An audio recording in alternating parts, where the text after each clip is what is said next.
தோட்டத் தொழிலாளர்களின் சம்பளம் தொடர்பில் முன்னாள் ஜனாதிபதி ரணில் விக்ரமசிங்கவும் ஈதோகாவினரும் கூறிய விடயத்தை தான் ஜனாதிபதி அனுரகுமார திசாநாயக்கவும் தலவாக்கலைக்கு வந்தபோது கூறியுள்ளார் என நுவரெலியா மாவட்ட நாடாளுமன்ற உறுப்பினர் ராதாகிருஷ்ணன் தெரிவித்துள்ளார்.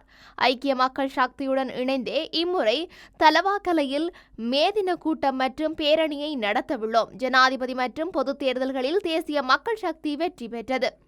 உள்ளூராட்சி சபைகளையும் கைப்பற்றுவதற்கு தற்போது முழு வீச்சுடன் செயல்படுகின்றது. ஜனாதிபதி தலவாக்கலைக்கு வருகை தந்திருந்தார். மலேக மக்களுக்கான 10 பேர்ச்சஸ் காணி உரிமை பற்றி எதுவும் பேசவில்லை.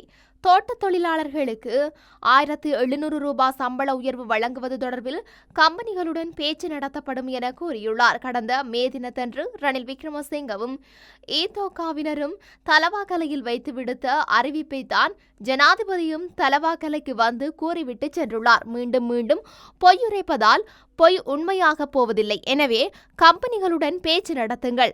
இணக்கப்பாட்டை ஏற்படுத்திய பின்னர் மக்களுக்கு உறுதிமொழியை வழங்குங்கள். நாட்டில் தற்போது பொருட்களின் விலை அதிகரித்துள்ளது. இது தொடர்பில் மக்களுக்கு தெளிவுபடுத்த வேண்டும். அதற்கேற்ற வகையில் எமது உறுப்பினர்கள் பிரச்சாரம் செய்ய வேண்டும் என தெரிவித்துள்ளார்.